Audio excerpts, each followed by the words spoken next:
the Copacabana. Music and fashion, we're always in passion at the Copa. She ate a dove. Huh? Thank you, Ringo. Thank you, too. Thank you, beverages.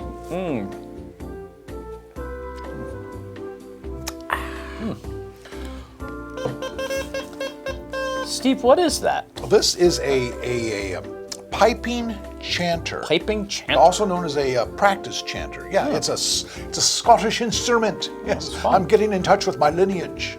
Your lineage? Yeah. Scottish? Mm-hmm. Steve, you told me you were Spanish. Well, you know. I mean, you had me believing you were Spanish. In fact, I recall it was at Angelino's Salad Carousel. Oh. Remember, you asked me how to pronounce the word carrot. Yes. You picked it up, you played it like a musical instrument, like you had no idea what it was. Yes, I remember. Which, wasn't odd because it was you. And Thank you. you even went by Steve Areno for years. You're right. Thinking it was Spanish, but oddly enough, it sounds more Italian than Spanish. And but it's you. For reasons that I don't care to go into detail, Dave, I recently had a swab, taken from the inside of my mouth. So I slipped a 20 to the nurse and asked her if she could take a sample of my spittle over to the lab that kind of, tests your heritage or your lineage or whatever, whatever it is you call, like where it is you came from. They have one of those for Mars. Well, a few weeks later, I get a letter from Mr. Povich telling me that I am not the father, which I always knew. But it also said that my family came from Scotland. Scotland? Yes, Scotland. And we were in the clothing business. We were dyers of yarn or net burners, hence the name Burnett.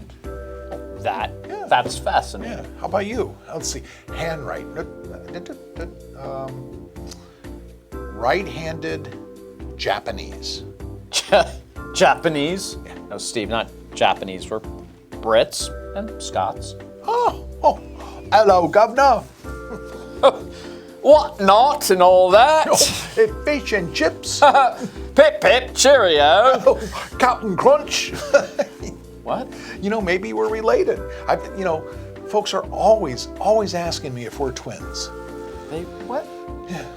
Well, I gotta tell you, so many things make sense now that I know you're Scottish, Steve. Well, for instance, it explains the kilt. Oh, well, it's a bit drafty, but I'm glad you like it. I didn't say that. But I think it's just a wee bit too short. Really? How you figure? Well, for starters, I can see your bagpipe. Huh? Oh.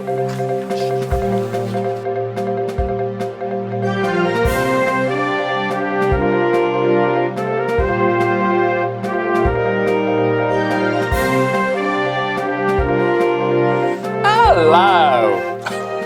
And welcome to the Chamber of Comedy's Week in Review. I'm Dave Hanwright. And I'm Steve Burnett. And this week's Chamber of Comedy Week in Review update is brought to you by Maine Repertory Theater and Uncle Bernie's Kitten Mittens.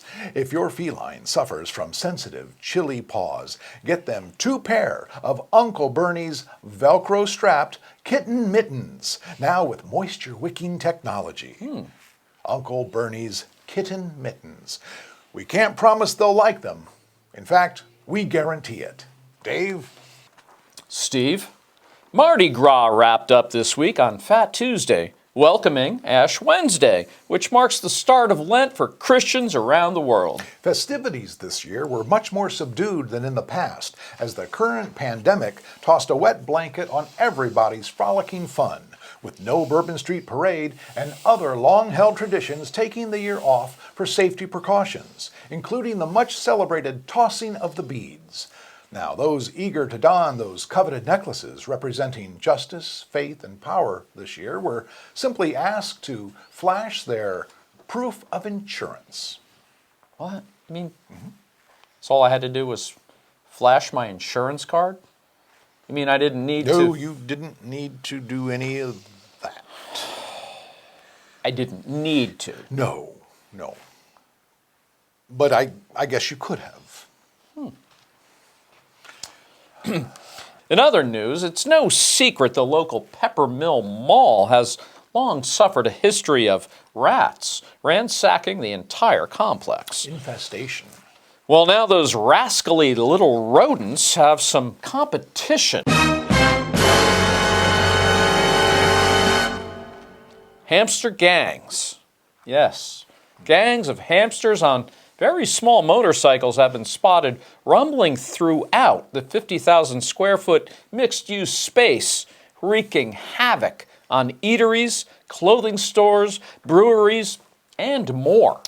Chewing through hair salon power cords, rummaging through ladies' lingerie, and leaving droppings. Or as their gang leader Vito Bonanno states, hamping their stamp on the entryway of every business and condo doorway in the place, letting folks know there's a new rodent in town.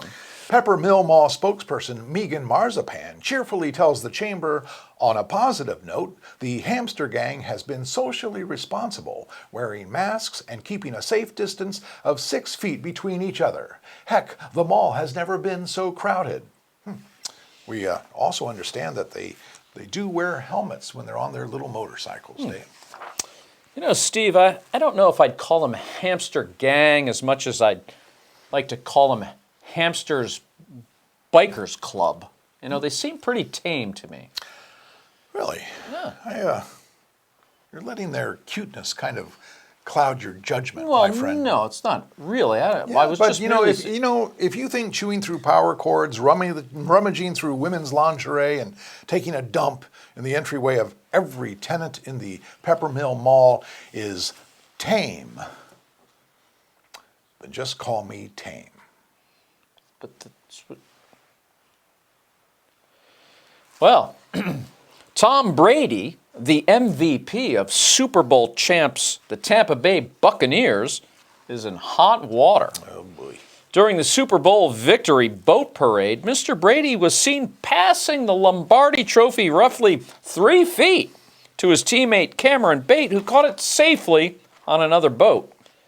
Relatives of the designer of the trophy are seeking an apology from Mr. Brady. Not to be outdone, Major League Baseball champs, the LA Dodgers, decided to throw their World Series trophy, known as the Commissioner's Trophy, all the way up Hollywood Hills.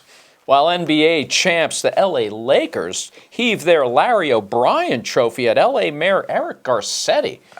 Well, unfortunately, Mr. Garcetti was not tipped off of this ahead of time. Ouch. And NHL champs, the Tampa Bay Lightning, smashed their Stanley Cup on the hood of Tom Brady's car. Not so much in celebration, rather, as we've been told by unnamed sources, more because he sort of stole their thunder. Did steal their thunder. You know, Steve, athletes aren't the only ones that have made sport of their awards. That's true. Actor Tom Hanks uses 2 of his Academy Awards as little clothesline anchors for drying his socks, while longtime daytime drama diva Susan Lucci uses her daytime Emmy as an emergency tire jack. And former Secretary of State Henry Kissinger was once rumored to have tried using his Nobel Peace Prize in a vending machine to snag some chips. I can't say as I blame him. You know, I've been told that he was a huge fan of the sour cream and onion chips. Very popular in the 70s, Steve. Right, who wasn't? In one of the biggest scandals ever to hit the clothing industry, and there have been several, shirt makers with such famous names as Taylor Fade, Van Mussel, Hammy Trefferker, and Sears are finally admitting that the tag on the back of their shirts claiming wrinkle-free have been mistakenly misunderstood for years as meaning no ironing required, when in fact they meant all along that the shirts will indeed wrinkle up. But they won't charge you more for it. So in fact, they are wrinkle-free. Amazing what difference a comma makes. You know, something like that would never have happened with a shirt by Burnett. Shirt by Burnett. Yes. And you know, Dave, I'll always remember where I was when I reported that very story next to you. Where you always are when we do the news. Exactly. And now, with another heart-wrenching installation of Things I've Learned the Hard Way, please don't ask me how. Here's Dave. Thanks, Steve. You're welcome. When searching online for an expert carpenter to assist me with removing years of lacquer from our favorite antique dresser, I have found I need to be more specific when I post that I'm looking for a hands-on stripper good with his wood to work in both mine and my wife's drawers. Steve? Did you, did you find someone? Oh, we certainly did. And lots of couples. They sent pictures. They sent a lot of pictures. Action shots? You could call them that. I would ask for references. And now, with a personal note, here's Steve. Thanks, Dennis. Sometimes a person just has to come clean, admit where we may have misled, and take the slings and arrows that follow such a confession. And though many consider me exceptional, I am certainly no exception. You see, for many years, my dress shirts have measured a 16.5 neck to go along with my 37-inch sleeves. Now, it wasn't always easy to find such a measurement combo, albatross Olympic swimmer-like arm length, to match an Adonis-friendly sculpted neck. Such arm length typically lent itself to a 17, sometimes even a 17.5 neck. So there I was, proudly prancing about the various finer men's clothiers, professing that I was indeed a 16.5 neck, frightened that to admit otherwise would bring shame to my family, and dare I suggest, just relegating me to becoming one of many. But if you watch any of our past updates, first, congratulations on your taste and living a lifestyle that allows you so much free time. But thirdly, if you can get past the fetching eyes and winning smile, take a closer look at my tie knot and my collar. You'll see that that button is not buttoned. And why? The shirt is a 16.5 neck. And well, here goes. I am indeed a 17 neck. There's no arguing, I should have admitted this some time ago. But now, with the revelation that my family lineage was so heavily involved in the clothing industry, it just felt like the right time. Now, I know with today's cancel culture, people looking everywhere to be insulted, I am no doubt offending many size 17 necks out there, shouting from the streets, "What's wrong with my 17 neck?" Well, rest assured, weary wardrobe warriors, there is nothing wrong with your 17 neck. Not now.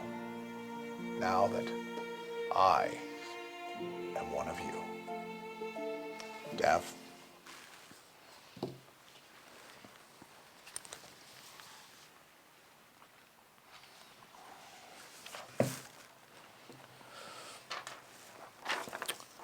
This just handed to me.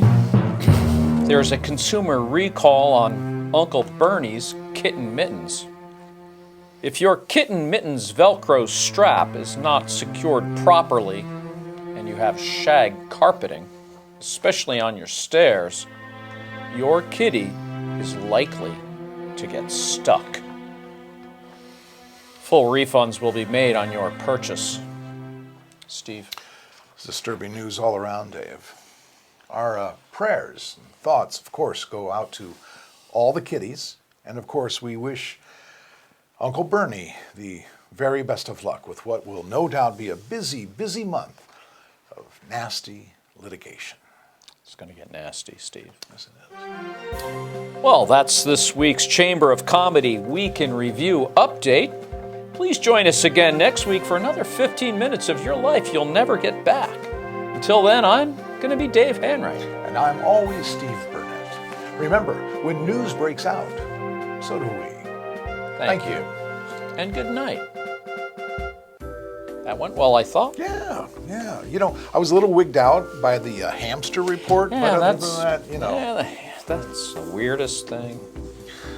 You know, we talked a lot about fashion in this update. Did you notice that? No, but you know, I don't pay attention, so. No, that's right. Hey, did you meet our new makeup artist? That's Ivory Magoo. Ivory. I have not met Ivory, but you know, I get my makeup done at home before I even come to the studios. Ivory Magoo, welcome to the team. You think she might be related to the Mr. Magoo? The Mr. Magoo? Yeah. Oh, Steve, you're not talking about the nearsighted cartoon character. Yes. It's not real, right? You know that, don't you? Please don't ask her. You're saying that's fiction? Of course it's fiction. Well, Mr. Magoo is not real? Well, that explains a lot. Explains a lot about what? Well, why he never writes back.